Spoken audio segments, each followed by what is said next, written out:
जय श्रीराम. आज रविवार म्हणजे एकदम निवांत वार होता.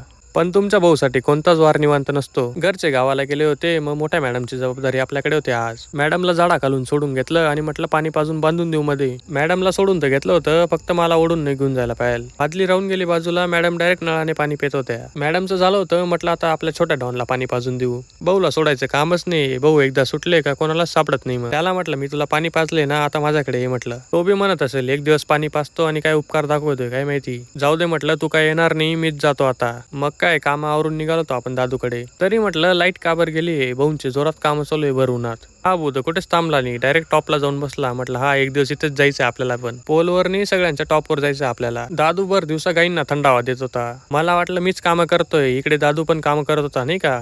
दादूचे सगळे कामं आवरल्यानंतर आपण निघालो होतो सागरच्या मेडिकलवर. कोणाला जर गाडी भाड्याने लागली तर सागर भाऊकडे नक्की संपर्क करा. तिकडून लगेच सागर बोलला सर्व प्रकारचे ऑर्डर स्वीकारले जातील म्हणे. तुम्हाला वाटलं मी कुठे निघालो तर बागुल म्हणे चला फिरून येऊ म्हणे. म्हटलं चलो. आम्ही निघणारच होतो तेवढ्या तिथे काहीतरी किस्सा झाला. किस्सा काय झाला हे शेवटपर्यंत समजलं नाही आम्हाला.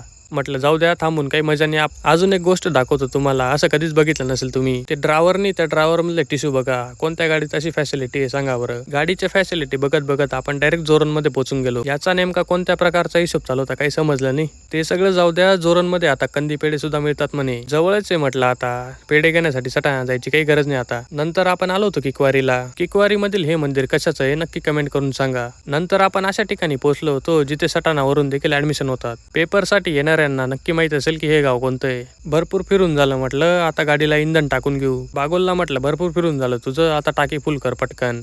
तिकडनं फिरून आल्यानंतर मी आणि दादू आलो होतो क्रिकेट खेळायला. ऊन बघता आम्ही प्लॅन कॅन्सल केला, फक्त मॅच बघून घेऊ म्हटलं. बाळा जोरात गोळा खात होता नाही का, थंडावाच आहे म्हणे उन्हाचा. म्हटलं एकटं चांगलं नाही असं. तिथून आपण निघालो होतो घराकडे आणि यांनी नेमकं ठरवून घेतलंय का जिथं मी रस्त्यात जाईल तिथं आडवं यायचं असं. सायंकाळी ऊन थोडं कमी झालं, मग आपण आलो होतो क्रिकेट खेळायला. जनता जनार्दन आपल्याला बघून मोकार खुश झाली होती. बबड्याला म्हटलं खरंच सांग तुला खेळता येतं का नाही खेळता येत. गौरवचे एवढे कष्ट बघून मला दया आली होती त्याच्यावर, पण नंतर विचार केला, म्हटलं जाऊ द्या, आपली फिल्डिंग नाही तिकडे त्याची फिल्डिंग आहे. कोणाचं काय तर कोणाचं काय. प्रितेशला म्हटलं मोबाईल घेऊन फरार नको होऊन जाऊ म्हणजे झालं. आज तुमच्या भाऊचा दिवस चांगला होता नाही का. आज व्हिडिओ काढला आणि तुमचा भाऊ आउट नाही झाला. आज काहीतरी पुण्याचं काम केलंय वाटतं मी. मनातल्या मनात विचार केला, म्हटलं एक सिक्स मारून फॉर्म मध्ये नाही यावं लागणार. तेवढ्यात तो छोटू मध्ये आला. त्याला म्हटलं सरक लागून जाईल तुला. मला असं वाटतंय कोणतरी नजर लावली आपल्या अकाउंटला. 2000 पर्यंत आकडाच जात नाही फॉलोअर्सचा. ते सगळं जाऊ द्या, भेटू उद्या. जय श्रीराम.